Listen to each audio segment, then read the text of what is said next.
Boa noite. Hoje, dia 13 de agosto, são 18 horas e 40 minutos. A gente está com as turmas de São Paulo da Potengi, turmas A e B de Pedagogia da FACERN, e nossa disciplina de Organização e Gestão Escolar. Tá? No dia de ontem, na quarta-feira, a gente teve nossa primeira aula e trabalhamos um pouco mais sobre a parte de organização. A gente viu um pouco a discussão sobre a escola como uma organização, tá certo? E hoje a gente vai mergulhar mais na parte da gestão. Depois da aula, a exemplo de ontem, que eu disponibilizei os slides, assim que terminar, também vou disponibilizar para vocês os slides da aula de hoje e vou mandar para vocês um e-book, que é um livro digital, certo? A aula de hoje, ela é basicamente a apresentação desse e-book. E eu gosto dele porque ele é muito diretivo. Eu sei que a gente precisa se apropriar dos teóricos, dos pensamentos, mas eu me preocupo, enquanto professor, numa disciplina de gestão, mostrar a parte prática para você. Para amanhã ou depois, quando você estiver atuando numa área de gestão, você ter pelo menos um norte, um pontapé inicial do que fazer para implementar, para melhorar, fazer uma reflexão sobre sua gestão, tá certo? Então, vamos lá, vou partilhar minha tela aqui com vocês para a gente começar a nossa aula de hoje. Mais uma vez, essa aula está sendo gravada. Quem não quiser aparecer, porque depois vai para o YouTube, sua imagem, basta ficar com as câmeras desligadas. Peço que os microfones fiquem desligados para evitar a microfonia, mas a qualquer momento você fique à vontade para utilizar o chat, para fazer uma pergunta, uma colocação, e abra o seu microfone para participar da aula. Quanto mais alunos participando da aula, melhor, tá bom? Fiquem à vontade.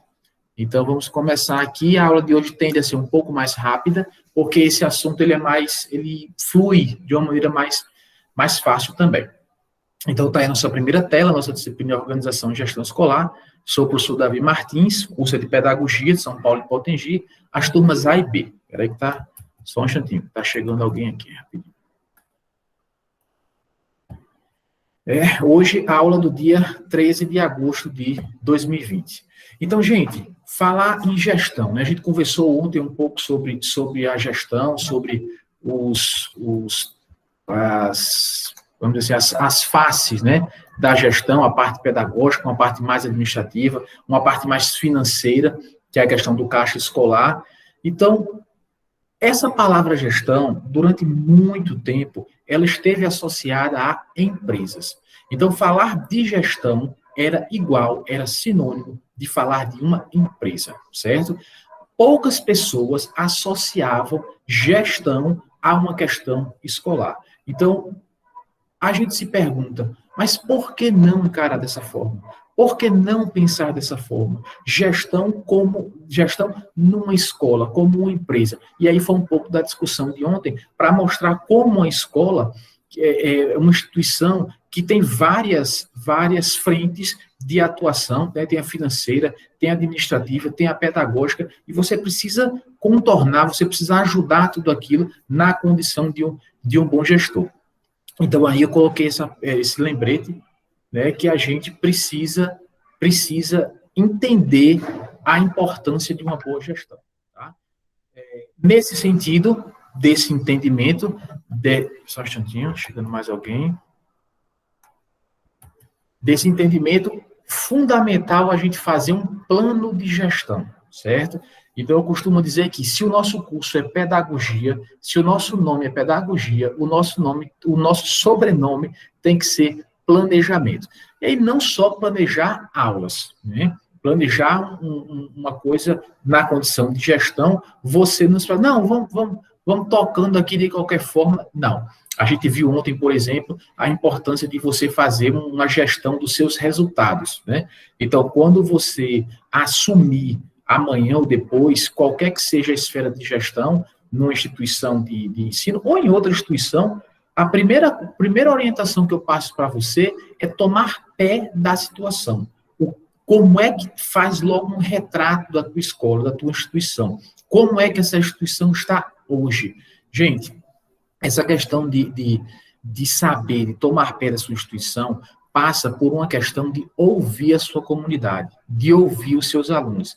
E isso poucas pessoas gostam. É difícil você popularmente falando, né, dar cara a tapa. Você pegar para parar para ouvir, dizer assim, tá, me fala aí o que é que tem de bom e o que é que tem de ruim. A gente sempre pergunta assim, o que é que você está gostando? Dificilmente a gente provoca as pessoas para que elas falem de algo que não está gostando, porque isso é falar mal da nossa instituição, é falar mal do nosso trabalho. Mas a gente não deve encarar dessa forma, como falar mal. A crise, a crítica, seja ela qual for, ela deve ser analisada, tá certo? Se tem uma pessoa te criticando, você tem que anotar essa crítica, você tem que tomar nota dela e, num segundo momento, dizer, faz sentido essa crítica? Né? Até que ponto isso faz sentido? E aí você começa a, depois de identificar em que pé você está, e aí na parte financeira, com o pessoal de apoio, com os professores, com a sua equipe de coordenação pedagógica, com os pais da comunidade, com os seus alunos. Importante também trazer os alunos para esse plano de gestão. Né? Um projeto super importante para você desenvolver em qualquer escola é um projeto de liderança escolar. Então, quando você implementa um projeto de liderança, fazer um trabalho, por exemplo, de o que é essa liderança, o que é o sentido de líder, né? O que é ser um líder? Líder é diferente de ser chefe. Chefe, qualquer um de nós é chefe. Geralmente você é chefe por indicação, porque conhece alguém, porque você é amigo de fulaninho, por uma indicação política. Então, qualquer um é chefe. Pode ser chefe. Agora, líder é aquele cara que convence, principalmente pelo exemplo. Não somos perfeitos. Ninguém é perfeito. Não vai existir um professor perfeito, um aluno perfeito, uma gestão perfeita. Tá certo? Mas, nesse sentido, o líder, ele vai fundamentalmente... Só um instantinho, tá chegando mais alguém. Ele vai fundamentalmente convencer pelo exemplo. E aí é mais alguém aqui. A importância da gente procurar ser esse exemplo. Quando a gente está numa condição de gestor, gente, infelizmente a gente tem que se policiar mesmo, tá? Você não pode cair no discurso. Aliás, na educação, de uma maneira geral, cair naquele discurso, faço o que eu digo, não faço o que eu faço, é terrível. Né? Um aluno gritando, por exemplo, e aí você grita mais alto ainda, vai dizer, não grite não! Não grite não, menino, pare de gritar. Mas se você está gritando, como é que você vai convencer a parar de gritar? Então, existem muitas estratégias para a gente convencer e para a gente mostrar a autoridade. Isso é outra coisa, uma discussão que dentro das equipes, uma vez na gestão, deve ser dialogado. A diferença e o limiar entre autoridade e autoritarismo, que é o que vai diferir o chefe do líder, tá bom? Então, pensando num plano de gestão, aí você vai pensar, por exemplo, na gestão pedagógica, né, que a gente falou ontem. Só um instantinho. Pensar também, fundamentalmente, na gestão de pessoas. Procurar fazer uma gestão participativa. Falei ontem com vocês sobre isso, né? A importância de você partilhar as decisões, de você escutar as pessoas. Tá certo? E dá trabalho, viu? Não é simples, não. Você fazer uma gestão participativa, porque você vai ter que criar, planejar, organizar momentos para as pessoas serem ouvidas e acatar o que esse grupo disser. Isso é o mais importante. Um bom gestor, ele vai partilhar e, embora não seja a visão dele, ele vai ter que acatar aquela decisão que foi, de repente, de um grupo, né? A gestão dos recursos. Ontem a gente falando, tinha uma colega de vocês, agora, desculpe, não me lembro o nome, falou do problema. Eu trabalho com educação infantil, professor, com berçário, e às vezes falta fralda e tal. A gente conversou um pouco sobre essa questão da falta de material. Mas uma fala que eu achei bem interessante dela, não sei se vocês prestaram atenção, ela disse assim, é importante que cada professor tenha um kit. E aí eu entendi que esse kit é uma espécie de reserva, né? Depois, não sei se ela está assistindo agora, poderia me corrigir depois, mas uma reservazinha estratégica para uma emergência. E ela falou muito assim, e aí um professor pode ajudar o outro, verdade. Então, assim, sempre partir da experiência anterior, né? Quando a gente fala em gestão de recursos, bom, o município é o mesmo, o grupo é o mesmo, os problemas, infelizmente, muitas vezes são os mesmos. Então, planejar melhor o uso e a economia desses recursos, a médio e longo prazo, com certeza, uma ótima estratégia. Só um instante, está chegando mais alguém aqui. Opa, mais alguém. E, como eu tinha dito já, né, a questão da gestão dos resultados, né? A gente tem que analisar, gente, os resultados. E, para isso, perguntar, se expor, se abrir a comunidade. E, olha, existem várias possibilidades de você fazer esse tipo de consulta, tá certo? Se vocês quiserem, no final da aula, me lembrem, deixa eu anotar aqui, a questão de utilizar uma ferramentazinha que é do Google, né? Super simples de você fazer, que é o Google Forms, certo? Que você pode fazer para entrevistas, para fazer uma sondagem.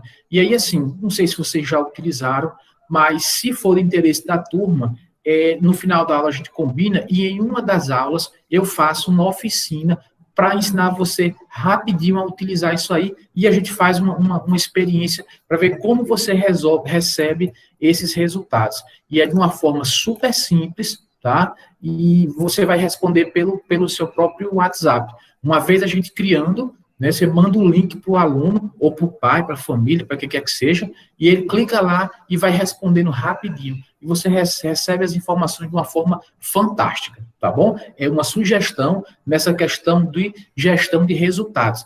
Que resultados? Né? Não apenas as aprovações, mas o resultado de satisfação. É importante que a gente saiba. Eu estou dando uma boa aula para vocês, né? Essa estratégia que eu uso do diálogo, dos slides para acompanhar, uma estratégia de gravar a aula para que pessoas que não possam estar nesse momento possam ter essa depois.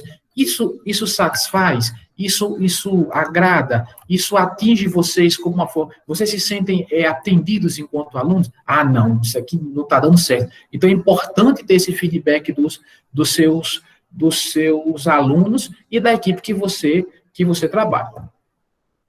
Bom, o sucesso de uma instituição de ensino depende de vários aspectos. E aqui a gente vai comentar alguns deles, tá? Primeiro, a questão da tecnologia, certo? E ontem eu falei, né, mencionei que um aluno de outra turma descobriu uma sala fechada com mesas tablets que custam 11 mil reais cada um, blá, blá. Enfim, as escolas, de uma maneira geral, e o governo federal vem investindo nisso, né, elas têm equipamentos de laboratório de informática, tá certo?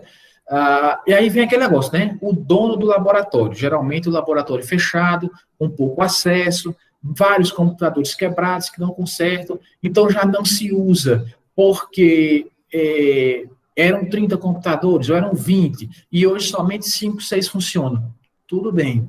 É um problema? É. Mas a gente tem que pensar enquanto um bom gestor. Enquanto um bom gestor, vamos lá, é melhor você ter 5 computadores ou você não ter nenhum? Vamos pensar numa escola que nunca teve computadores. Se você pudesse chegar até essa escola e dizer, cara, eu não tenho computadores para montar um laboratório, mas eu vou te deixar aqui funcionando 5. Um bom gestor, ele vai agradecer esses 5 computadores e vai fazer talvez uma revolução com eles. Então, não é o fato de você não poder levar, por exemplo, uma turma toda para aqueles 5 computadores, porque os demais estão quebrados, que você não possa desenvolver projetos a partir dos 5 computadores que você tem. Né? Então, geralmente tem um professor de informática que está lá para cuidar de um laboratório de 20. Só tem 5. Pronto. E você pode criar o quê?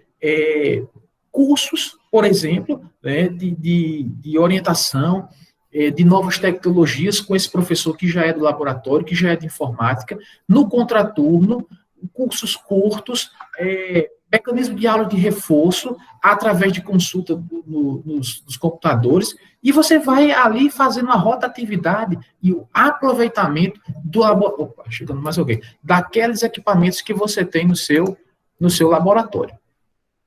Uma coisa que está chegando, e aí, acreditem, é muito bacana e não está longe não, gente. Pode ter certeza disso. Esse óculosinho que você está vendo aqui no canto superior direito da sua tela, que é a realidade ampliada e a realidade virtual. Gente, quando eu dou aula presencial aqui em Natal, tem uma disciplina que é Novas Tecnologias. E aí eu trabalho com os meninos, com a turma, essa questão da realidade ampliada e da realidade virtual. E eu tenho um óculos desse e levo para eles. Numa aula, eu me lembro que um aluno disse, eu disse, quanto é que vocês acham que custa esse óculos aqui? E aí eu disse, professor, acho que é uns R$800, acho que é uns R$1.000, blá, blá, blá. Aí eu disse, cara, eu comprei ele por R$160. Aí ele disse, professor, porque as pessoas não entendem ou não sabem que esse óculos aí nada mais é do que um suporte. O que faz a mágica acontecer é o que você já tem, é um celular. Então, o celular é que você coloca no óculos, né? E aí o que você vai ver está sendo projetado pela tela do celular, tá certo? Então, acreditem. Professor, isso aqui não tem não. Isso é uma ilusão. O senhor está falando uma besteira. Gente, um dia computador nas escolas foi besteira. Um dia o Wi-Fi era uma coisa. E hoje já chegou. Então, acreditem, investir em tecnologia é um grande mecanismo, uma grande estratégia para uma boa gestão, tá certo? Robótica, né? Essa foto aí do canto esquerdo, embaixo, inferior esquerdo, é de robótica. Aí você diz assim, agora é que o senhor está falando uma besteira mesmo. Quem já viu aqui em São Paulo do Potengi ter aula de robótica? Beleza. Aí eu vou convidar você para fazer uma pesquisa lá na cidade de São Paulo. Teve uma professora que começou a fazer robótica do lixo. Tá? E a Secretaria de Educação de lá, de um dos municípios, convidou essa professora para ela replicar, capacitar demais professores e está se formando um projeto de robótica para as escolas públicas. Robótica feita a partir de lixo. Então, gente, o que falta muitas vezes é uma palavrinha que eu gosto muito na área de assistência social, que eu sou um pedagogo social, chama-se proatividade. Tá? Você cruza os braços e diz, não tem professor de robótica, eu não tenho treinamento de robótica, eu não vou fazer nada. Beleza, está no seu direito, eu não vou obrigar ninguém a fazer nada. Mas tem aquelas pessoas que dão um passo à frente, numa hora como essa, e dizem assim, cara, tem isso mesmo? Tem um lugar que conseguiu fazer robótica de sucata, de lixo? Vou pesquisar. E, de repente, você implementa na sua aula. E aquela questão que a gente estava falando ontem, de, por exemplo, eu me lembro que alguém disse assim, professor, os pais ficam querendo que o professor, que aí, lógico, eu entendo que é um bom professor, acompanhe os seus filhos por várias turmas. O outro diz assim, quem é o professor desse ano da turma tal? Que eu não quero que ele seja professor do meu filho. E aí as escolas competindo. E, de repente, você, como um gestor, pega essa ideia de uma robótica, que pode ser oficina de robótica, e você agrega. Você passa o ano todo começando a trabalhar, a notícia vai correr, meu amigo. E, de repente, às vezes transferências durante o ano, né, no meio do ano, ou do final do ano, a sua escola já se transformou em referência. E aí, as matrículas, elas vêm para a sua escola. E você consegue agregar. Né? Então, não precisa necessariamente de um laboratório moderníssimo para você ter aula de robótica, não. Pensem nisso. Fundamental a questão do planejamento estratégico, né? E aí eu já venho falando, se o nome é pedagogia, o sobrenome tem que ser planejamento. E aí montar metas, montar estratégias para você atingir cada um dos seus objetivos. Importantíssimo, isso aí não é fazer de qualquer jeito, não. Se der certo, deu. Não é assim que a gente consegue mudar os indicadores para melhor, não é assim que a gente consegue agregar bons alunos, não é assim que a gente consegue convencer as famílias, não. Se você faz um planejamento estratégico consolidado e executa, tá? Você com certeza vai colher os bons frutos. Agora, lembrando mais uma vez, nessa parte de estratégia, de pedagógico, infelizmente, isso não é como trocar uma lâmpada, não. Você estala o dedo e a lâmpada está trocada e o problema está resolvido. Não, você tem que ter consciência de que isso é uma coisa para médio, longo prazo. Por exemplo, a gente está em agosto, e de repente, na escola, se você estivesse numa posição de gestão, né, ainda são alunos do curso de pedagogia, mas, por exemplo, essa ideia da robótica aí, você criar uma ideia, uma experiência na sua turma para o final desse ano. Com certeza, boa parte dos alunos da sua turma iam ficar na sua escola, tá? E isso faz parte de um planejamento mais amplo. Esse bonequinho que está aí numa escada, com a lunetazinha, é para lembrar a gente da importância, desculpe, de nós olharmos para o lado, tá? Não pense que você está sempre certo. Também não pense, não ache que você está sempre errado. Tá certo? Peraí que tá chegando mais alguém. A gente precisa saber o que está acontecendo ao nosso redor. Vamos lá. Então, apostar na tecnologia. Essa é a principal dica, orientação que eu dou para vocês. E aí, como chegaram outras pessoas, a aula de hoje é basicamente a apresentação de uma parte mais prática, tá certo? De um e-book, de um livro digital que eu vou disponibilizar para vocês ainda hoje à noite. E aí depois eu quero que vocês dêem uma olhadinha nesse e-book, tá bom? Então, aposte na tecnologia. Pensar em estratégias e ações, pensar em rotinas que sejam cumpridas com eficiência, recursos sejam disponibilizados para melhorar da melhor forma possível, a busca por uma educação de qualidade, sistema de gestão escolar. E quando a gente não tem um sistema, né? Quais são as possibilidades? Existem sites, a gente pode criar um site, a gente pode ter um diário online. Gente, vou dizer o que eu disse ontem, recapitular o que eu disse ontem. Olha, nesse momento de pandemia, por exemplo, algumas escolas estão tendo uma resposta melhor do que outras a esse momento. E as escolas que estão melhor respondendo a esse momento de pandemia são escolas que focaram em um aspecto principalmente, perfil. Qual é o perfil do teu aluno? Isso eu comentei ontem, né? A questão, às vezes, da utilização de rede social e não, por exemplo, a aula pelo Google Meet. Né? Então, uma escola que fica numa área, professor, rural e ninguém tem acesso à internet, ou poucos têm acesso à internet. Tá, beleza. Mas que estratégia a gente poderia tomar? Não existe uma receita de bolo para isso, não. Mas, olha, para esse perfil vai ser assim, assim, assim. Você conhece o perfil da sua escola. Então, na medida do possível, escutar as pessoas, né? Fazer reuniões virtuais com quem você puder e buscar estratégia. E aí, vou voltar aqui rapidinho para aqui eu tenho esse bonequinho aí na escada, que eu vou falar mais à frente, que é para a gente olhar para a concorrência. Então, o olhar para a concorrência, já adiantando um pouquinho o outro slide, é, gente, procurar o que as escolas estão fazendo. Isso aí cabe a nós, como gestores. E aí, vamos pensar, baixar um pouquinho a bola desse gestor, no sentido de, não é o gestor, o diretor, não. É o gestor, você. Você já parou para pensar que você é o gestor da sua sala de aula?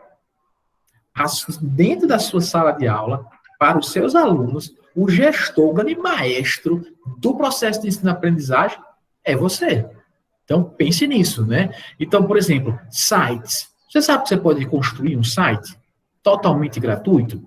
Se você fizer uma pesquisa na internet mesmo como fazer, você vai achar várias ferramentas e você pode fazer uma oficina construindo um site para, por exemplo, colocar as notícias, as matérias, as aulas, as gravações. Ah, professor, internet, professor, o pessoal não tem, é muito difícil o acesso. Tá, é difícil, mas não é impossível, né? E aí, por exemplo, como eu disse, uma estratégia simples que eu adoto, que eu não sei se os outros professores adotam, é achar um meio de gravar a aula. E me dar o trabalho de gravar e disponibilizar. Eu vi hoje que teve uma menina que disse, professor, eu não posso assistir a aula hoje, desculpe. Eu disse, problema nenhum, a aula é gravada, depois você vê. Hoje, uma outra aluna me mandou uma mensagem durante o dia, justificando que ela mora num lugar de difícil acesso, mas que agora estava em outro local e que ia assistir a aula. Então, assim, pensar, gente, em como ajudar o aluno. Quando a gente aposta na tecnologia, não é só um instante, está chegando mais alguém. Não é necessariamente pensar numa tecnologia achando que todo mundo tem um computador bom, um celular maravilhoso. Não. Mas a tecnologia nos possibilita deixar para uma consulta vários tipos de materiais, tá certo? Qual seria um dos grandes entraves para essa tecnologia? Acreditem, não é o pouco Wi-Fi que vocês têm, não. Ah, tô chamando Wi-Fi, né?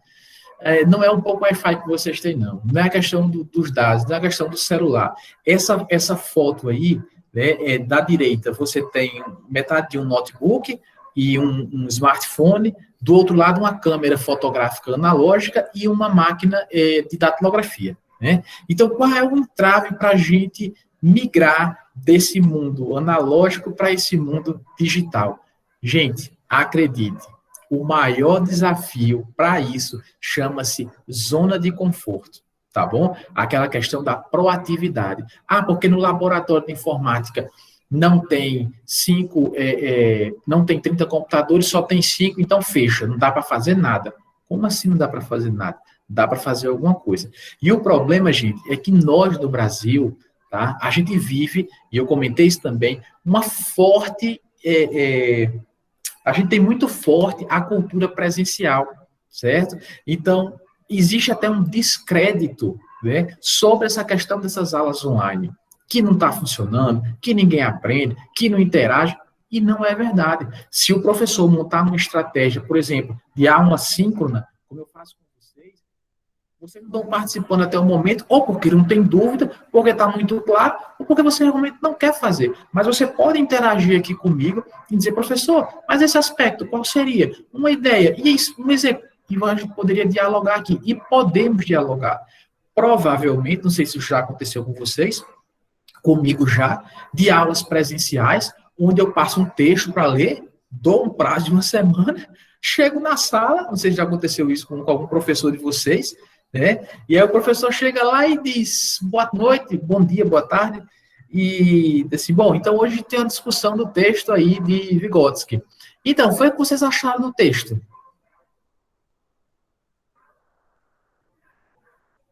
Oi? O texto? Sim, o texto. Eu passei um texto para vocês lerem e a gente discutir. E aí, acharam o quê?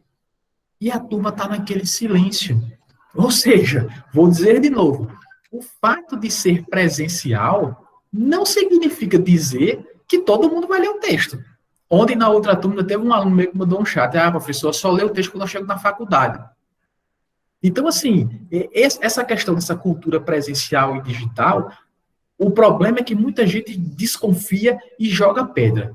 E aí eu vou apresentar para vocês o problema da cultura.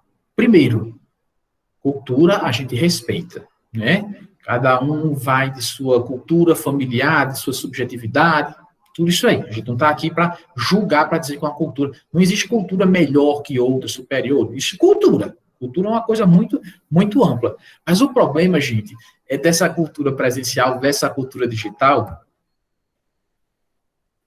é que é difícil mudar a cultura, tá? Essa foto aí, e depois eu quero que vocês procurem isso, tá bom? Vou passar isso como dever de casa para vocês, tá certo? Na próxima aula, que vai ser semana que vem, na próxima quarta-feira, né? Quarta-feira que vem, a gente vai ter aula. Se Deus quiser, estaremos juntos novamente. E eu vou perguntar a vocês. E aí, jovens alunos do meu coração, pesquisaram sobre cultura? Olha essa foto aí, gente. A foto da sua esquerda, né, do rapaz aí, ele está usando um casaco. O casaco tem botões de que lado? Do lado direito dele, né? Você está de frente para a tela, está no seu lado esquerdo, mas é o lado direito do casaco. Beleza. Na outra foto, você tem uma moça aí com um casaco. E os botões estão de que lado? Do lado esquerdo dela. Deixa eu mudar aqui rapidinho, alguém chegou. Do lado esquerdo. E aí, o dever de casa é você, na próxima aula, me dizer, professor, eu tenho um casaco aqui e o meu casaco tem um botão do lado tal, do lado esquerdo ou do lado direito, tá? Gente, os botões surgiram há séculos atrás. E não era para qualquer um, não. Ó, só quem tinha roupa de botão era quem tinha, ó, cascalho. tá? A maioria das roupas das pessoas eram, acabava dando um nó, você enrolava com a roupa e dava um nó atrás. Então, as pessoas mais humildes, mais simples, não tinham roupas de botões. As roupas de botões eram para as elites. E aí, as mulheres da elite tinham aquelas empregadas para vesti-las. A maioria das pessoas é destra, escreve com a mão direita, tem mais habilidade com a mão direita. Por isso que os homens, o casaco dos homens, olha só, o casaco dos homens tem os botões do lado direito, porque ele é destro e o homem se vestia sozinho, ele tinha mais habilidade. Mas a mulher que tinha uma empregada para vesti-la, a empregada vinha, colocava, ela abria os braços e a empregada abotoava o casaco, a roupa feminina. E aí, na hora de abotoar, por isso que é invertido, né? Você olhando aí de frente para o casaco feminino, e o botão está do seu lado direito, porque você chegava de frente para a patroa e abotoava os botões. Vou voltar aqui rapidinho. Qual seria um dos grandes entraves para a tecnologia? A cultura presencial versus a cultura digital. E por que eu faço essa reflexão de cultura? Porque cultura não muda da noite para o dia. Esses casacos aí, essa foto, lógico, é uma foto recente, vocês vão ver que a maioria, talvez não todos, mas grande parte dos casacos femininos ainda hoje tem o botão do lado esquerdo. E aí eu pergunto, quantas empregadas você tem para vestir? Para ajeitar o seu casaco? Mas os botões continuam do lado esquerdo. Então, esse é o problema, o descrédito. A gente vive numa cultura presencial. E uma boa gestão vai fazer um trabalho, o planejamento estratégico para curto, médio e longo prazo, para você tentar implantar uma cultura organizacional na sua escola. E ao longo dos meses, e às vezes até de anos, você conseguir fazer com que aquela escola aceite e invista naquela ideia. Eu coloquei a seguinte pergunta: tem uma receita para implantar um bom sistema ou estratégia tecnológica? Não. E tem, ao mesmo tempo. Se você for para qualquer um dos grandes autores, até dos professores, né, eles assim, educação não tem receita, não. Educação não é como um bolo, não, que tem receita. E aí, depois, eu queria até ouvir vocês sobre isso, né? Se eu perguntar, eu vou voltar aqui rapidinho para a tela aqui. Se eu perguntasse a Rosângela, a Mariane, a Vanessa, a Josefa, a Ana, Marconeide, Juliana, Luana e os demais que estão aqui. Vamos lá, Marconeide, fala aí para mim. O que é que precisa para melhorar a educação? Juliana, 2 aspectos para melhorar a educação. Quais seriam, Juliana? Mariane, abra seu microfone. O que é que a gente faz para melhorar? E fosse perguntando a cada um de vocês, a gente teria uma receita. A gente diria, professor qualificado, professor valorizado, né? Professor com dedicação exclusiva, trabalhar de manhã, planejar à tarde, famílias comprometidas, alunos que respeitem os professores, material didático, o livro, e o material de apoio, que não falte, uma merenda escolar de qualidade, um equipamento físico, as paredes, o ar-condicionado, o data show, um laboratório de informática, a robótica. Gente, e quando a gente diz tudo isso, quando a gente diz todos esses aspectos, isso não é uma receita, não? O problema, gente, é que as pessoas confundem. As pessoas confundem. Eu botei lá embaixo. Eu acho que alguém está com o microfone aberto, tá? A gente confunde. Receita não é garantia, certo? Se você pegar, por exemplo, vou voltar aqui, né? E aí eu coloquei aqui o sucesso de uma instituição depende de vários aspectos. Então, eu estou colocando a robótica, eu estou colocando a tecnologia, o planejamento estratégico, né? A tecnologia, a robótica, e você olhar bons exemplos. Isso é uma receita. Tá? Vai dar certo ou não, eu não posso garantir. Porque se receita fosse sinônimo de garantia, aí tem três fotos de livros de receitas.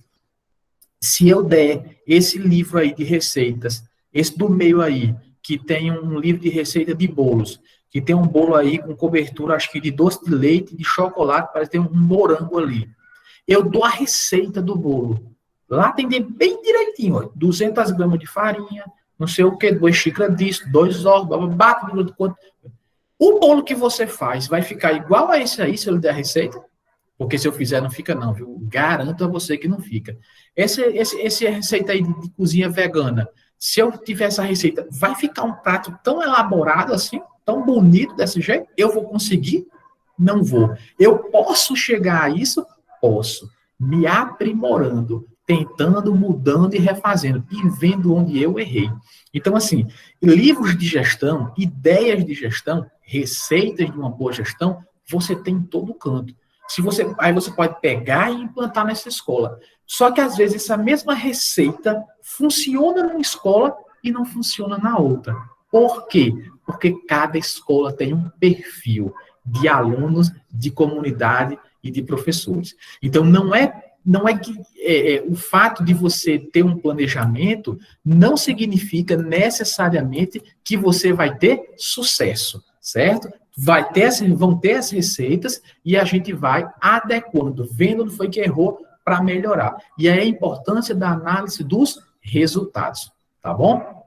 Então, antes de definir o modelo de gestão que você vai querer, ou os passos desse planejamento, né, é preciso investigar as principais necessidades da sua escola. Lembra que eu falei no começo? Gente, a primeira orientação que eu dou a vocês quando assumirem uma gestão é um marco. Identifique onde você está. A escola que eu estou assumindo está em que patamar de material, de financeiro, de pessoal, de relações interpessoais, de questão de estrutura física, né? Então, você precisa investigar, você precisa conhecer o perfil, identificar o perfil da sua escola. Pesquisar sistemas e softwares disponíveis no mercado, analisar quais ferramentas oferecem melhor custo-benefício para a sua instituição. Esse e-book que eu vou disponibilizar, ele é muito diretivo, mas ele realmente é um pouco voltado para a iniciativa privada, certo? Lembrando sempre que existem softwares que são de graças, gratuitos. Então, é aquele negócio. Pronto, isso aqui é uma receita. Essa receita funciona para todas as escolas públicas? Não funciona. Mas é que está. Identificando a ideia, a gente faz o paralelo, pega o que tem de melhor e adequa a nossa receita, né?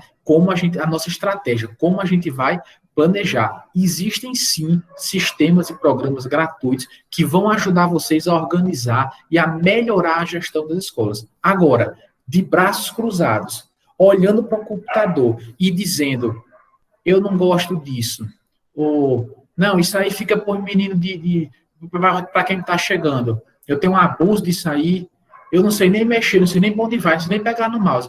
Não adianta. Não adianta. A gente tem que sair. E isso não é só como gestor, não, viu? Como professor também. Gente, não dá para mudar, para virar as costas para a tecnologia, tá certo? Seja ela fácil ou difícil o acesso, a gente tem que tirar o melhor dessa tecnologia. Então, sobre o planejamento estratégico, né? É uma ferramenta utilizada nas empresas. Lembra que, vou voltar aqui, ó. Lembra que lá no começo, ó, organização e gestão escolar, qual foi o segundo slide que eu apresentei para vocês? Que no começo, bem lá atrás, há alguns anos, a palavra gestão estava aplicada a empresas. Não se relacionava muito com essa questão das escolas, tá? Então, é uma ferramenta utilizada nas empresas para definir quais são os objetivos a curto, médio e longo prazo. E aí eu coloco a palavra pandemia entre parênteses. Por quê? Porque essa pandemia botou todo mundo no canto da parede. A gente está, assim, de pés e mãos atadas, certo? E aí, independente do que o governo vai autorizar ou desautorizar, sabe quem é que vai desatar esse nó? Sabe quem é que está lá na ponta com o menino dentro de sala de aula, desatando, resolvendo esse déficit de aprendizagem que a gente está criando? Você. Eu. Então, assim, esse planejamento estratégico que tem que ser começado a pensar de agora. O ano de 2021, você não é gestor. Beleza, mas você é professor? Se você é professor, você é gestor da sua sala de aula. Que estratégias você vai ter quando essas aulas voltarem? Ou você acha que essas aulas não vão voltar nunca? Elas podem demorar, elas podem até não voltar esse ano, que sinceramente, infelizmente, eu acredito que não volte mais, né? O governo hoje do estado já disse que está adiando, a perspectiva era voltar às aulas presenciais dia 17 de agosto, segunda-feira, e já voltou, já ampliou por mais 30 dias, a pelo menos 17 de setembro. Alguns municípios já estão falando de outubro, né? Eu vi hoje que o município de Parnamirim, a prefeitura está fechando uma parceria com a Rede Bandeirantes para transmitir aulas via televisão, porque aí todos os alunos poderão assistir, né? Enfim, desse jeito, essa educação presencial não volta esse ano, mas ela vai voltar. E aí o planejamento estratégico para a sua sala de aula, quem vai fazer é você. Né? Então, a importância do diagnóstico da situação atual da escola, que eu venho falando isso desde o primeiro slide, bem como traçar objetivos que você gostaria de alcançar no futuro. Gente, é educação. Nada em educação pode ser por acaso. Ah, na teoria do achismo. Não. Você tem que criar os seus objetivos de recuperação, de reposição desses conteúdos. Como é que você vai fazer? Você vai ensinar um capítulo e vai retroagir outro. Você vai escolher, por exemplo, os assuntos mais importantes do ano de 2020 para começar em 2021. Como é que vai ficar a questão do calendário? Vai esticar o horário mais meia hora. Aí você, se eu não ganho mais meia hora, beleza. Então vai diminuir o lúdico, né? No infantil, que tem muita questão de ludicidade, a gente vai diminuir um pouco e ganhar mais tempo para aula expositiva, são possibilidades que dependem de você para esse planejamento, né? Então, pensando enquanto gestor, a disciplina é a organização e gestão escolar, né? Não é de didática. Você tem que pensar, estabelecer, rever, atualizar lá na sua escola a missão, os valores, a visão da instituição e criar metas e indicadores que demonstrem o quão perto dos objetivos a escola está no decorrer do tempo. Gente, para a gente atingir os nossos objetivos, a gente tem que fazer coisas mensuráveis. Não dá para você planejar e dizer assim, tá dando tudo certo, ainda bem, não, eu acho que está funcionando. Não, você tem que dar um jeito com sua equipe e dizer assim, qual é o objetivo? Tá, melhorar o domínio sei lá, de soma e multiplicação dos alunos do quarto ano da manhã, do quarto ano, de uma maneira geral. Beleza, como é que você vai mensurar isso aqui? Não, vamos fazer um teste diagnóstico, surpresa, primeiro dia de aula, a partir desse resultado, vamos ver qual das 4 operações eles têm mais dificuldades, que tinham que fazer a continha de mais, de menos, de multiplicar e de dividir, tá? E a partir disso, você já tem um diagnóstico ali daquela turma, e a cada, sei lá, carga horária de matemática, por exemplo, que é maior, são 5 ou 6 aulas, uma aula é só para vocês estudar multiplicação, tabuada, por exemplo, né? E aí você vai trabalhando com os meninos, e a cada 15, 20 dias, você aplica um outro teste. Está melhorando esse percentual? Então, você tem que mensurar isso, certo? Então, esse diagnóstico aí e criar esses indicadores para demonstrar, certo? A decisão, né? Esses objetivos e essa questão dos indicadores, elas vão embasar a tomada de decisão. Nenhuma decisão vai ser com base no achismo. Ah, não está dando certo, então vamos mudar. Não, peraí, o que é que não está dando certo? Não está dando certo melhorar na adição e subtração, ou na multiplicação, ou na divisão? Então, de onde vêm esses dados? Dos indicadores que você criou junto com sua equipe, tá bom? Diagnosticar problemas com agilidade, pessoal. Se tem uma coisa que nesse país, eu acho que nenhum outro país ganha da gente, é o danado da burocracia. Ou coisa triste a burocracia, viu? Emperra, atrapalha, né? Então, assim, pensar de novo, de forma a nível de gestão, o que é que atrapalha o nosso dia a dia? E, de novo, aquela questão que eu tinha dito, o segundo ponto aí, a importância do diagnóstico atual da escola. Então, identificar, mapear. Quando um professor precisa de uma cópia, ele consegue? Não. Beleza. Não consegue por quê? Ah, porque não tem a copiadora. Beleza. Para onde é que a gente vai correr? lá para o administrativo. Quando vier a verba, a gente vai solicitar, dentro do dinheiro que é possível, comprar um equipamento, uma máquina de cópia, para poder melhorar aqui. Beleza, não, tem a cópia, não tem um toner. E quem fornece o toner? Ah, é o governo. Então, vamos atrás de quem vai. Ah, não, tem o toner, tem o toner, tem a impressora, mas não tem quem opere. Não, peraí, isso aí tem que mudar. Quem é que sabe mexer? Vamos procurar na internet o manual desse negócio para a gente resolver. Então, identificar onde é que estão os nós, onde é que está travando cada parte do processo. Isso é importante. E uma vez identificado, trabalhar para corrigir isso aí. Né? E aí corrigir as dificuldades antes que elas afetem os resultados finais. Analisar o processo, de assim, não começou, planejou, vai, segue. Final do ano, deu certo, final do ano é longe. Né? Criar mecanismos para você poder acompanhar de forma mais recortada, períodos pequenos, para você não perder a possibilidade de ajuste durante esse processo. Ah, isso aqui é bacana, gente. Como é que você vai implantar um planejamento estratégico, né? Na pedagogia, a gente fala de uma sigla, que eu não sei se vocês já escutaram isso, né? Tem uma sigla em inglês para isso, bem bonita e tal, mas vamos trazer para o nosso nordestinês aqui, né? Que é FOFA. Forças, oportunidades, fraquezas e ameaças. Isso aí é uma ferramenta super simples de diagnóstico que vai permitir a você dar um start, um pontapé inicial no seu planejamento para melhorar qualquer instituição. Então, veja só. Primeiro, identificar quais são as forças da instituição. O que é que essa instituição tem de bom, certo?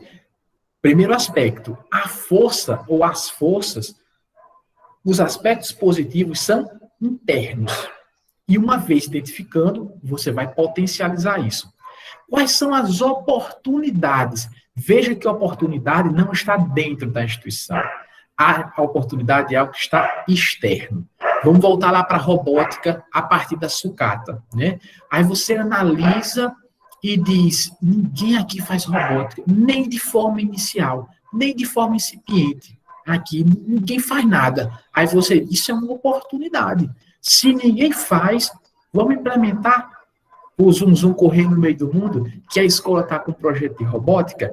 Então, as forças são internas, oportunidade externa. Fraqueza, quais são as fraquezas? De novo, um aspecto interno, certo? E quais são as ameaças? Ameaças, de novo, está fora. Então, são dois aspectos internos e dois aspectos externos. A ameaça é que no período de matrícula, como ontem alguém falou, a escola fica difamando, uma escola fica difamando a outra. Ah, fica. Isso é uma ameaça? Como é que eu transformo isso numa oportunidade? Ao longo do ano, a gente vai divulgar, através de cartaz, através do que for possível, as ações que a escola desenvolve. Porque lá na época de matrícula, quando alguém disser, aquela escola não faz nada, qualquer pessoa da comunidade vai dizer, não faz, mas eu vi que em janeiro desenvolveram isso, em fevereiro desenvolveram aquilo, desenvolveram uma rádio, uma web rádio, criaram um site, melhoraram a comunicação dos alunos, fizeram um projeto de robótica de sua. Aí a pessoa, murcha, literalmente falando, tá bom? Então, identificar essas ameaças externas e pensar sobre cada um desses aspectos. Então, isso aí é uma boa sugestão, orientação para vocês. Identifica forças e fraquezas, aspectos internos, e oportunidades e ameaças que são externos, tá bom? Então, nesse momento, também é importante entender como você e seu time de colaboradores, professores, funcionários técnicos administrativos, imaginam a escola daqui a alguns anos. Lembra que eu falei que esse planejamento estratégico, ele requer pensar a curto, médio e longo prazo? Então, gente, tem que dar o tiro lá na frente, tá? Hoje a gente tem esses indicadores, essas ameaças, essas fraquezas. Faz um planejamento para 5 anos. Ah, professor, 5 anos, não sei nem se eu estou na escola. Planeje, dê sua contribuição, seja proativo, tá bom? Questione-se sobre o que significa atingir o sucesso para vocês e onde você gostaria de estar no futuro. E aí vem a parte mais, né, mais prática, digamos assim. Estabeleça essas metas, essas diretrizes, criar a sua missão, os valores e a visão que eu já tinha comentado, pactuar com os colaboradores de forma democrática, né? Então, tudo isso, ele vem sempre em grupo, sempre a partir de uma deliberação. Todos juntos votam, escolhem e deliberam e decidem, tá certo? Estabelecer os planos de ação e criar a questão dos indicadores, que também eu já tinha falado, né, a serem mensuráveis no futuro. E aí hoje eu estava conversando no começo da aula, e esqueci o nome, acho que foi Rosângela, que disse assim, professor, eu gostei da sua aula de ontem, sua aula muito clara, e eu disse, olha só, é importante na educação a gente investir numa linguagem diretiva e assertiva. A gente deve procurar se comunicar da melhor forma possível. E dentro de uma instituição, e escola, então, eu não sei se a gente peca por isso, eu não sei se você já teve uma oportunidade de ver um médico falando mal de outro. Mas você já teve a oportunidade de ver um professor falando mal de outro? Será que você já teve essa experiência de ter um colega falando mal de outro? E a gente identifica isso dentro de outras profissões, por exemplo. Enfim, né? A importância de uma boa comunicação, né? E aí o cara lá na mesinha lá atrás diz assim, Zé, quero o número deste pedido. Aí o outro tá passando pelo corredor, diz, despedido. Aí o outro tomando água, diz, o Zé, o cara do lado assim, o quê? Aí o outro diz, o Zé tá despedido?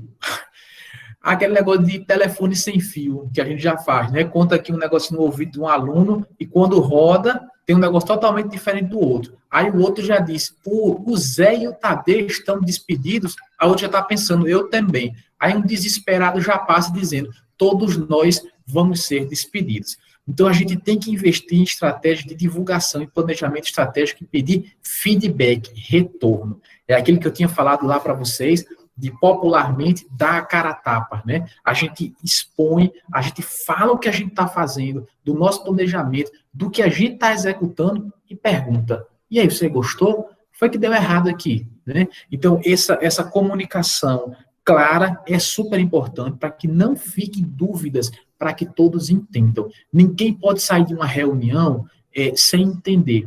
Quem for fazer a reunião tem que ser preferencialmente pontual, né? Ter uma pauta dessa reunião, divulgar essa pauta antes, às vezes pedir que os professores, que os colaboradores sugiram a pauta. Um bom gestor, ele partilha.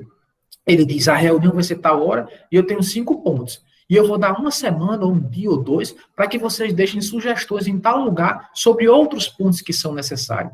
Então, na hora que você faz uma reunião, você contempla essas pessoas que fazem parte da sua comunidade, tá certo? E, fechando o que eu já tinha comentado lá no começo, né, a concorrência pode nos ajudar. Aí você diz, concorrência? Eu fiquei surpreso ontem, na aula de ontem, quando algumas pessoas me falaram sobre a questão de como a questão, eu entendi assim, quase uma disputa pelos alunos no tempo de matrícula, né? Eu falando da área administrativa, e teve um aluno que disse, não, professor, mas nós, professores do pedagógico, nós vamos às casas, trazer aqueles alunos, a mãe só quer por causa do Bolsa Família e tal. E aí eu vi que outro disse que uma escola às vezes fala mal da outra e tal. É quase uma questão de falta de ética, né? A gente também pontuou isso sobre a questão da ética, que na aula que vem, se der tempo, eu trago para vocês a melhor definição de ética que eu já achei. E depois posso disponibilizar para vocês, se vocês quiserem. Então, qual é o sentido de concorrência pode nos ajudar? É no sentido da gente olhar, gente, bons exemplos. Como eu falei lá no começo, quando eu falei de uma palavrazinha de parênteses, depois de uma frase, pandemia, eu disse, tem escolas que estão dando boas respostas satisfatórias, mas não dá para você cruzar os braços e dizer assim, não é possível fazer nada, porque a gente não tem isso e aquilo. Tá, quem tem pouco está fazendo o quê? E aí você pesquisa. Então, nesse sentido, olhar os bons exemplos, pesquisar sobre bons exemplos, sobre boas práticas, sobre como melhorar a sua gestão. E aí você vai ver que mesmo pessoas que têm instituições que têm poucos recursos, estão conseguindo, na medida do possível, fazer algo. E aí você se apropria disso, você pega esses bons exemplos e você pode implementar na sua escola. Tá bom? Vamos voltar aqui para vocês. E aí eu gostaria de ouvir um pouquinho vocês, né? Repito, a aula de ontem ela foi assim mais teórica sobre organização escolar, mas eu disse, né? É muito bom você ter os teóricos e tudo, mas eu sempre tenho essa preocupação de algo mais diretivo, de algo mais instrumental, para que você possa aplicar isso na prática, tá bom? Passo a palavra para vocês. Alguém não entendeu alguma coisa, achou interessante algo, queria comentar alguma coisa? Fiquem à vontade, por favor.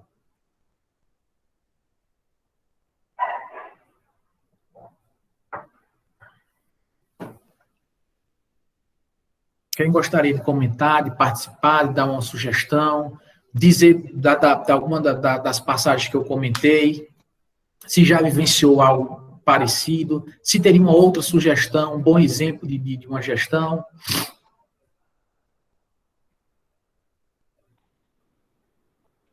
Parece que Fátima abriu. Oi, isso.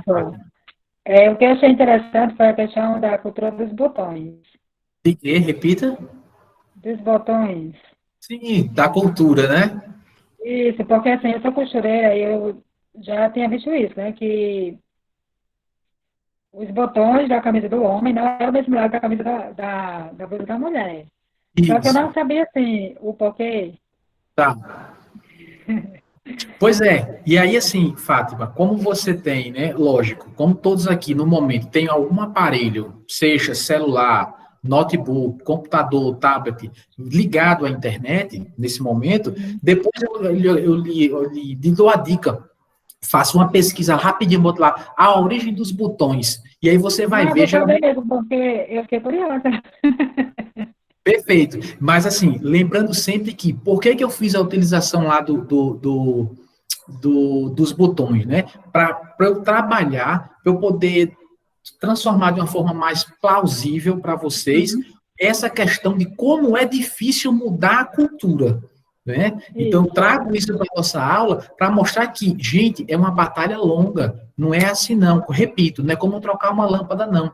Para você implementar uma boa gestão, para você trabalhar novos indicadores, para você criar, vai ser um processo. E não desista, tá? Crie sua meta a curto, médio e longo prazo, invista, partilhe e continue. E tenha certeza, no começo, durante muito tempo, todo mundo vai virar a cara. É como o negócio do botão lá, é cultural, demora para alterar o pensamento das pessoas.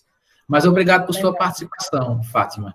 Você gostaria, ou outra pessoa gostaria de comentar mais alguma coisa? Professor, a questão da adaptação, né? A gente mesmo tínhamos a cultura de querer assistir a aula online não, presencial. Devido à pandemia, a gente teve que se readaptar e no início estava todo mundo muito assustado, mas acredito eu que hoje a gente está mais, como é que se diz, mais à vontade assistindo essas aulas online. É questão cultural, porque a gente tinha um medo. Eu particularmente, eu tinha um receio muito grande de assistir aula online. Mas, com o passar das aulas, a gente vai observando que não é um bicho de 7 cabeças que a gente achava. E que é possível, Francilete, né, Francilete? Então, assim, e que, na verdade, Francilete, além de não ser um bicho de 7 cabeças, que é possível, sim, você aprender, né? Você pode, sim, faz a leitura, traz a sua questão, traz a sua dúvida. Eu, pessoalmente, não gosto de ficar só postando material, mandando você ler, mandando estudo dirigido, uma coisa muito distante. Eu fiz isso no primeiro dia de aula, para dar um tempo de você se apropriar do primeiro conteúdo, que foi o texto passado. Mas eu gosto disso aqui, ó, de aula síncrona. Abrir o microfone para você, você dá a sua opinião, Fátima deu a dela, daqui a pouco alguém diz mais alguma coisa, e nessa interação, mesmo à distância, a gente troca experiências. Mas eu agradeço por sua participação também. Mais alguém gostaria de participar, dizendo alguma coisa, comentando, perguntando?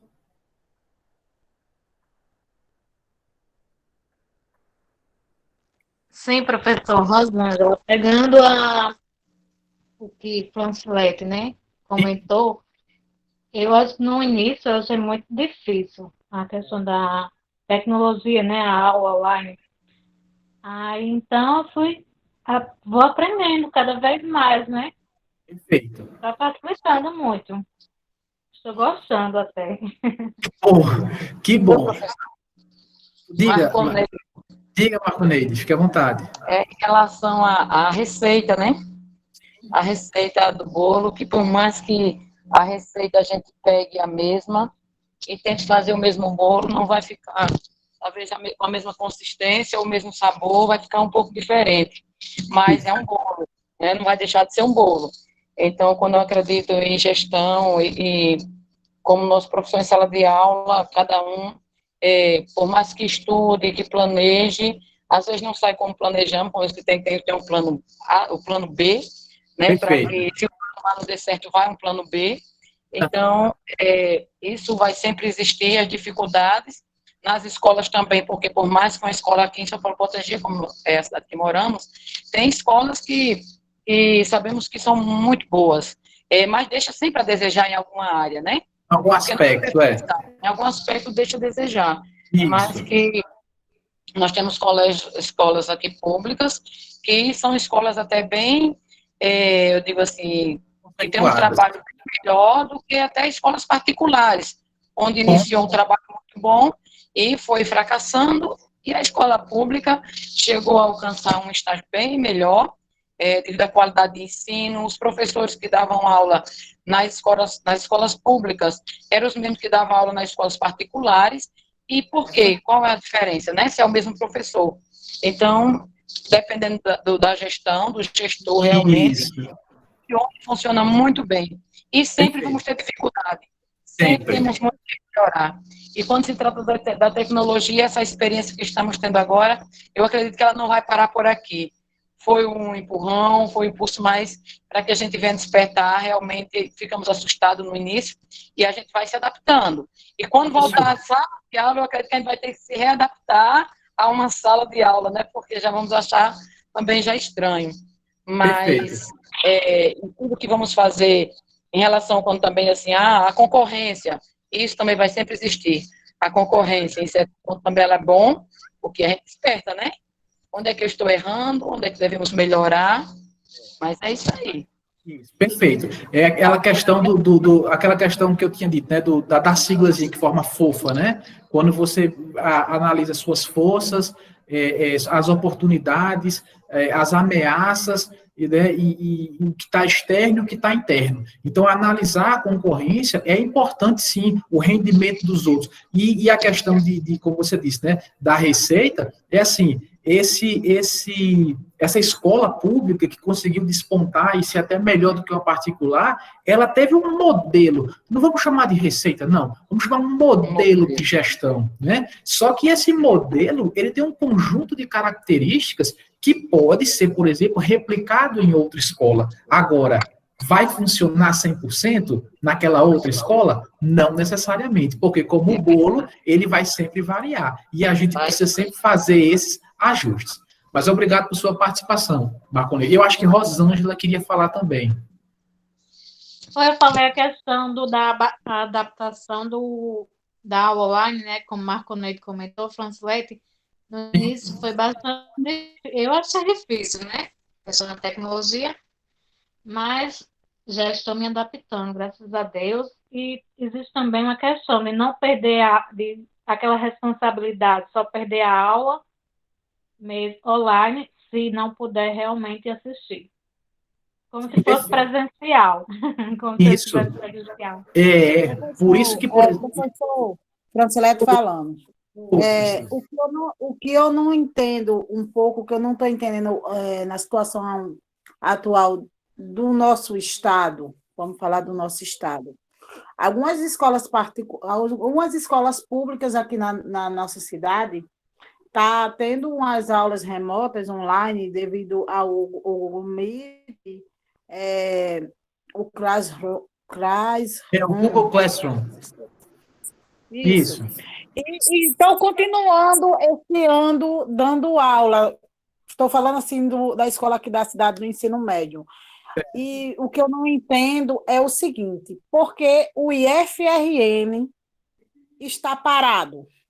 Perfeito. Porque os professores do IFRN não estão continuando dando aula como essas outras. Porque, assim, a instituição do IFRN, dizem-se de passagem que é uma ótima instituição, com ótimos professores. Então, o porquê que os alunos do IFRN estão sendo prejudicados? Vem cá, Samuel. Isso é uma questão de gestão. Ou não? Perfeito. Muito bem colocado a sua fala, Francilete.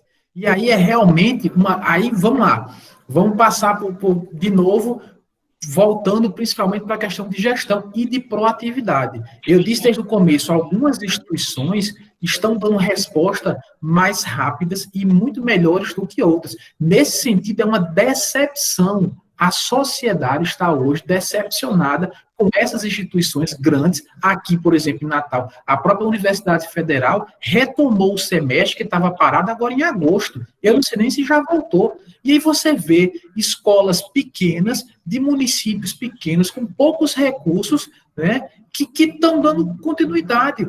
Tem gente que fala, o ano letivo vai até 2021. Para quem? Para quem ficou parado, né? Como o IF, como a universidade. Mas essa escola que você comentou aí, que eu bato palmas para ela, por estar continuando, por estar dando cara a tapa e continuando mostrando o seu trabalho, provavelmente, final de dezembro, conclui o seu ano letivo. Não está devendo carga horária para ninguém. É lamentável essa questão que você traz, e é um fato realmente, e está dando a maior confusão aqui, porque não funciona. É uma coisa que realmente a gente não tem uma explicação lógica. Quem deveria e poderia dar essa resposta são os reitores dos campos, dos IFs, né, e o reitor da universidade. Não, a gente não está funcionando por isso, isso e isso. Aí a pessoa perguntaria, sim, mas as escolas públicas, municipais e estaduais como essa que você cita, com muito menos recursos e com muito aluno também em zona rural, na internet, estão trabalhando. Como é que você justifica isso? Só quem poderia responder. As escolas aqui, estaduais daqui, é o seguinte, os alunos que não têm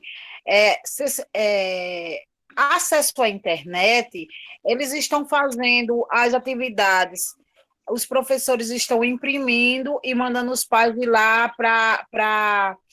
via WhatsApp, indo lá buscar as atividades, eles vão fazendo as atividades e enviando para os professores. Não é a mesma coisa, mas também não estão parados. Isso. Aí eu não entendo porque uma instituição federal que tem recursos, que tem isso, que tem aquilo, está parada. Não dá para entender. Não dá para entender. Não dá. Apesar, viu, professor Davi? No final, acredito que vai ser, com tudo isso, com essas... veio esse problema, alguns continuaram, estão avançando, mas eu acredito que no final vai haver muitas dificuldades e problemas, porque, tipo assim, se tem instituições que não conseguiu, talvez pensaram que isso ia ser um caso rápido e fosse voltar logo às aulas, e estamos vendo que talvez não tenha mais aula esse ano, presencial, e resolveram esperar. Mas eu acredito que muitos alunos vão ficar prejudicados, muitos, porque eu tenho um netinho que estuda em escola particular e temos também escolas públicas aqui que, como a menina falou, que estão dando continuidade, mandando as tarefinhas, tem aulas de vídeo, hoje meu netinho teve uma aula de vídeo também muito bom, mas nem todo aluno tem essas condições, nem todo aluno, os pais têm as condições, essa possibilidade de ajudar o filho. Crianças que são cuidadas pelos avós, como eu estagiei 2 anos aqui numa creche, a qual as meninas também estagiam, uma creche muito boa, e quantas crianças são cuidadas pelos avós? São crianças abandonadas pelos pais, são muitos novos, abandonam os filhos, e são criados pelos avós. Os avós não têm condições de acompanhar eles em nada, em nada. O conhecimento também muito pouco, eles não têm ajuda de ninguém. E aí ela a avó vem deixar a criança na escola e vem pegar. Mas aí, no caso desse, como é que está sendo essas tarefinhas? Muitas vezes, hoje, meu netinho estuda, tem aula de inglês, e nós temos dificuldade. Eu tenho dificuldade porque você viu há não sei quanto tempo atrás. E se você não pega na prática, isso vai ficando para trás. Imagina uma criança onde é criada pelos pais que até mesmo não tem muito conhecimento, ou que não tem como acompanhar. outros não têm condições de ter mesmo a internet, não tem um celular disponível. E como é que fica? Eu sei que vai ficar muita gente, eu acredito que muita gente vai ser infelizmente prejudicada. Eu concordo, muita gente vai ser realmente prejudicada por isso, mas de certa forma, Marco Neide, isso até reforça eu vou chamar de indignação de Francilete. Por quê? Porque aí a gente está falando dos netinhos, das crianças criadas pelos seus avós. E aí, quando a gente pensa no IF, a gente está falando de alunos muito maiores, que já têm muito mais autonomia, né? E aí, assim... Uma coisa, e de uma instituição de condições, né? De grande porte, né? Isso, com muitos recursos. Oi, Francilete. É justo alguns alunos que, desde o início da pandemia, continuaram a estudar, tanto particular quanto pública. Aí vinha a governadora e dizer que próximo ano eles vão ter que estudar 2 séries, 6 meses um ano e 6 meses outro ano. E esse período que eles estão se esforçando em casa, fazendo os trabalhinhos, entregando direitinho. Como é que fica isso? Aí a gente que não estão fazendo nada de boa e os que estão fazendo tem a mesma condição, na volta do próximo ano. É justo eles repetir o ano que eles estão fazendo esse ano, com toda a dificuldade que eles estão tendo. É justo. Não, eu vou dar a minha opinião, Francilete, tá? E vou dizer para você que não acho justo, certo? Se o trabalho realmente for desenvolvido, se tiver os trabalhos, se você conseguir mensurar esse aprendizado, que vai ficar abaixo, mas ele que vai acontecer, e aí a gente fala sobre a autonomia da escola. Claro que, por exemplo, as escolas públicas, elas vão ter que obedecer, infelizmente, quando o governo determinar 2 anos em 1. Né?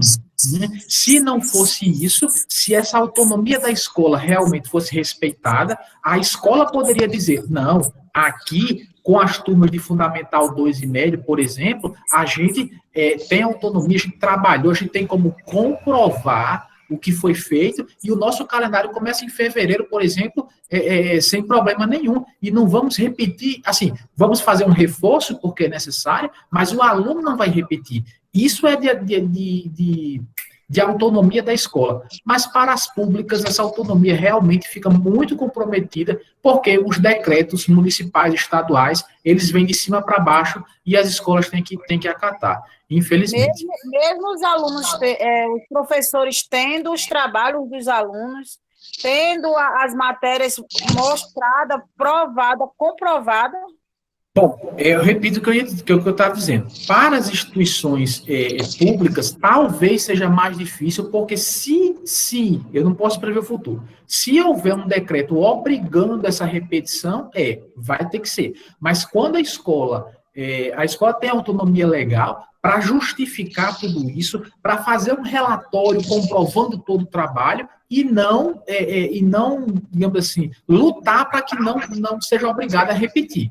Tá certo? É uma queda de braço bem difícil, principalmente para as públicas. Como nas privadas, se as instituições privadas conseguem demonstrar isso, a autonomia legal, e ele faz o calendário letivo, ele vai fazer o calendário do ano que vem, vai aprovar os meninos sem problema nenhum. Se ele comprovar, preste bem atenção, sempre dessa forma, comprova carga horária, comprova conteúdo cumprido, comprova sistema de avaliação, comprova notas, comprova. Então, meu amigo, pode fazer o seu calendário 2021 e seguir sua vida. Não posso garantir que isso será dado esse mesmo entendimento às públicas. Tá bom? Gente, licença. Nossa conversa está muito boa, mas, assim, eu vou ter a outra aula agora, já são 7:55, tá certo? Eu vou pedir licença a vocês e vou encerrar nossa aula. Obrigado pela participação. Talvez, como eu tenho essa outra aula, talvez não hoje, mas amanhã eu posto lá no WhatsApp de vocês os slides, o texto novo para a semana que vem, a hora da semana que vem, tudo direitinho, tá bom? E quem quiser de alguma orientação procurar, pode me procurar pelo WhatsApp, que vocês já têm, eu estou lá no grupo também, tá certo? Mas eu pedi licença a vocês pelo horário da nossa aula, mas foi ótimo, né? Já são quase 8 horas e nossa aula de hoje foi tranquila, tá bom? Obrigado a todos vocês, fiquem bem, e amanhã eu posto as informações no grupo, Tá? Estou Boa encerrando. noite, professor. Muito obrigada. Estou encerrando a gravação agora, nesse momento. Amém.